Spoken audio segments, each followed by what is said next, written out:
Here's the NFL, here's the SEC, here's those few Big Ten teams, and then here's everybody else. Right before championship week, we have a college football projected bracket. So we got to set up some of the nastiest scenarios, because even with the championship a week ahead, there's still a lot of nasty scenarios that can be set up. So I'm going to show you this cool little website where you can do some predictions, show you all the scenarios. But most importantly, we got some SEC coaches complaining about the committee. Everybody's been complaining about SEC teams. SEC coaches are upset about it. So we're going to listen to Lane Kiffin, Elko, and the Beamer man himself, see how they feel about playing certain games, certain situations, and how the college football committee has how things played out. Man, if you enjoy college football playoffs, if you enjoy college football videos, Colorado videos, Texas videos, I'm a biased Texas fan. Leave a like on the video if you like it, dislike if you don't like it, subscribe if you enjoy college football. Here it is in plain and white and English right now. If you don't understand how it is, auto bids go to the first four highest ranked Power 4, or not Power 4, highest ranked conference championships, period, right? So, Boise State being above Arizona State, even though they're not a Power 4 conference, the Mountain West, they still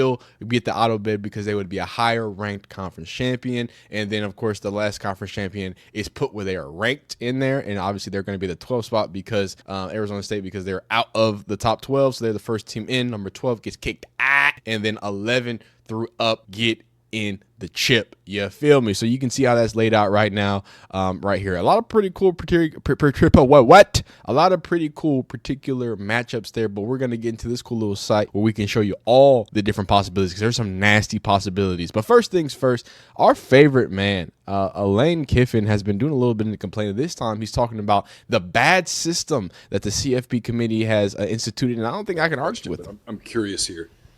Obviously, in the SEC, you got a lot of programs that are really dedicated to trying to win at a high level. The collectives that'll be on top of rev share, right? So is that going to create even more parity in the league, where it's going to be harder to avoid having 3 and 4 loss seasons, which apparently keep you out of the current playoff format? Yeah, I think that what you saw this year in the SEC, and the amount of multiple loss teams and 3 loss teams, I think it's going to take a little bit of time for fans to get used to that's what's going to happen. I think that, with bringing Texas, Oklahoma, with the ability of portals, so even when your rosters are good and they're coming back, and, people pluck guys off of that, and so some of these teams, that were traditional. Let's just take Georgia, for instance, like they lose a great linebacker, like the stuff that before where they could kind of just keep the collections, like the old Alabamas, they're getting plucked too because of their backups. So, like there's a linebacker there and he's playing at Kentucky. So I think that this is probably what you're going to have to get used to as fans, teams having multiple losses in this conference. And you kind of tricked me into it. It's why it's just different. It's just totally different. And these comparisons of other conferences and ACC and Big 12, I mean, it's just like, you might as well be in different leagues, not conferences, different leagues. Like here's the NFL, here's the SEC, here's those few Big Ten teams, and then here's everybody else. So you're going to see it in the draft. It'll be different, like it always is with the SEC, the amount of kids drafted out of here and there. And so it's really a bad system. Here you go. You got me going. It's just a bad system. It's a bad system.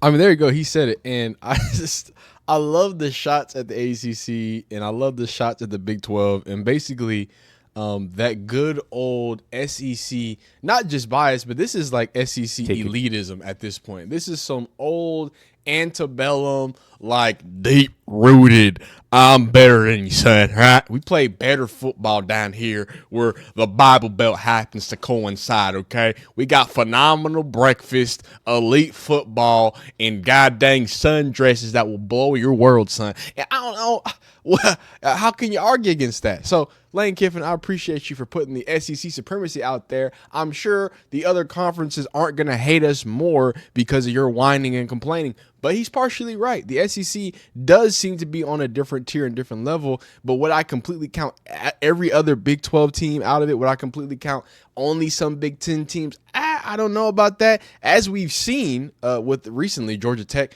putting Georgia down to the wire, like this is college football.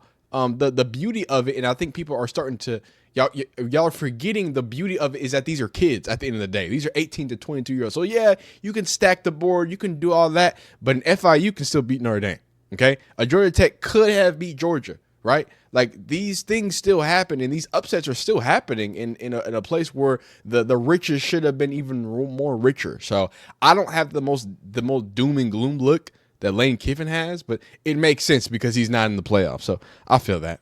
So Shane Beamer it has had a few choice words to say too. So let's see what he has. Take a couple days, but when you kind of look at all the vagueness of what the committee decides and how they can have one priority one year, not one the next, does that influence you in any way going forward? Do you talk with whoever the next AD is about changes? If you're asking, is there anything to gain by playing in some of these games that you play out of conference? I think it's something that not just us, but every team needs to look at, because clearly you can go through an entire season, not beat a ranked team, and be in the playoff if you just win. So I think it's something. I'm a competitor. I love playing in those games. Wow. I'm looking forward to playing Virginia Tech and Atlanta next season, but the committee made it very clear that they really don't give a hoot who you beat. Just, don't lose 3 times and you're in.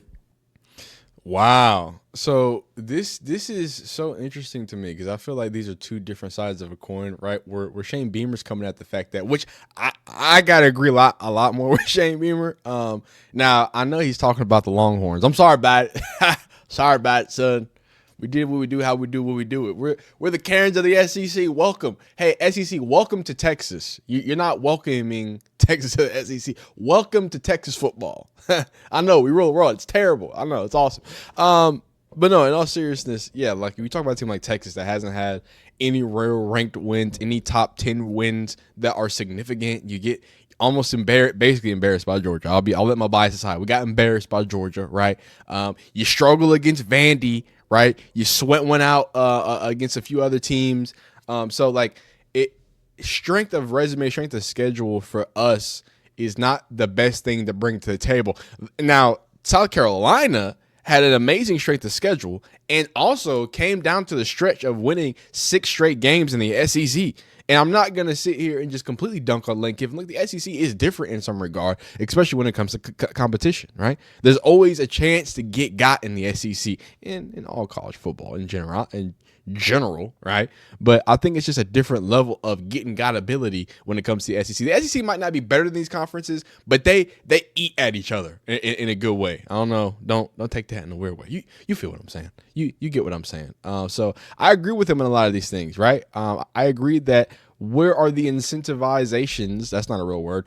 How are we incentivizing teams, players, and others to play these outer conference games? Like at this point, if that's how you're going to do it, committee, we're going to start strategically picking our schedules into the 2030s to have 7 cupcake games and then just conference play. That's it. So I can remain as undefeated as possible, get into conference play and do that. And then in 5 years, when it's just a super conference, it's not going to matter anyway. So, Lane Kiffin really has. By the way, I want y'all to go to his Twitter because when he's not announcing this, he was doing a lot of what's it called? Sorry, it was National Signing Day. He was doing a lot of complaining. We'll just say he's doing a lot of complaining. So go pop him out, go check him out, and there he is, kind of talking it again. We're dominant here and there. I think he had an interesting thing, but I think it's even crazier when you have players calling out the CFP committee. He says. At the end of the day, them boys who in that committee, I really doubt they watched the tape or not. We're playing better defenses, in my opinion, than the SEC. Man, it's getting chippy. The SEC and the ACC and everybody else, they're not the best fans of each other. And Cam Ward doubles down with a tweet. He says, "Tell them boys, go watch that real tape, not no highlights. Not no highlights, son." I'm not sure if I could agree anymore. And we've been talking about it. We've been talking about what the committee has set up. And what the committee has set up is an interesting scenario. So speaking of scenarios, let's pop these scenarios. And in this first scenario, this is what we're going to do. We are going to assume that every single underdog wins their championship game. So that would be, I know this is crazy, but Clemson over SMU, because SMU is ranked higher. I'm not going for like actual odds. I'm just saying like ranking wise, right? That would be Penn State over Oregon. Okay. ISU versus over Arizona State. What's it called? Georgia versus over Texas. Tulane over Army.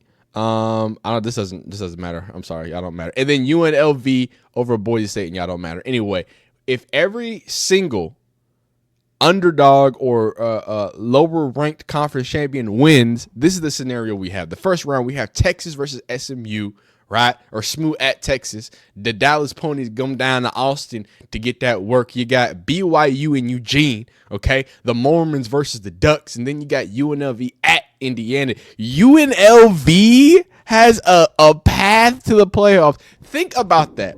UNLV has a path to the playoffs, right? UNLV, Notre Dame, and Indiana have path to the playoffs.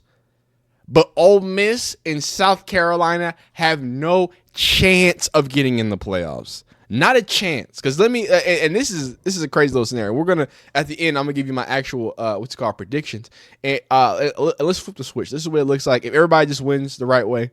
Everybody just wins the right way. This is about kind of what we showed you at first. Ohio State at Indiana. You got what's it called? Penn State at SMU. BYU at what's it called? Who is this? The Ashton State, the Ashton Genty State, Boise States, there, and then Clemson here. I think the only thing I have flipped wrong here is actually BYU. I think Boise State is going to be above instead of the Big 12 champion. So that's, I think, the only one little issue we have here is that Boise State should be here and these should be flipped. But everything else, like I said, that's just kind of how it should be. I think this is a pretty realistic one, not bad. But it's some crazy scenarios, right? It can get real ugly and real nasty. And let's mix it up here. I want to go. I want to go. This little thing right here. I want to go upset ISU because it can get weird here. It can get real tricky and Mickey. It can get real tricky and Mickey here. Boom. UNLV wins. Oh, that's there. They have that joke because this should flip them. But regardless, right? And this doesn't matter. Tulane wins instead. Oh, this is what. Okay, I found the one. That is switching it. The Army Tulane game. If everything, wait. Okay, it's not changing much up. I don't think. Army it's just Tulane. Man, this Army Tulane game might be one of the most important ones, man. Says Georgia. Texas wins. Oh, I didn't even think about that. If Texas wins, Georgia is just out of the playoffs. So who comes in? Also, I'm actively just looking at this like, well, this is crazy. So if Texas wins, Georgia's out, but who's in? How is Miami in? How did Miami make it? This is a problem, son. Miami can't be in here. Oh, because if Clemson doesn't win, right? Miami can make it, or Clemson does wins. I'm confused. Where is Alabama? I don't think they have this updated. But regardless, there's a lot of crazy situations here. There's a lot of crazy situations here. Oh my God, there's so many games. Lots of crazy situations, and of course, this is with them winning that. I'm not sure how they did that in the future. So Alabama is just replace Alabama with Miami basically. That's all you need. Miami's not. They can't. It's over with, bud. Sorry about it. Lots of craziness though. Lots and lots of craziness. Y'all hop in here. Play around with this, see what kind of scenarios you can set up. I think some of the SEC coaches make a really good point, and I think the biggest thing is that every coach is going to get mad, and everyone's going to get mad, right? We made fun of Florida State for hooting and hollering about how the conference's job is to make good money and to make good matchups, right? This chaos that they're making, right? The fact that this a little predictor don't even know what teams to put in here. This is the chaos that. Really is what brings the Bucks in. This is what gets people talking. This is what gets people continuing to go. It's provocative, if you will, right? So we'll keep this up. Y'all check this website out.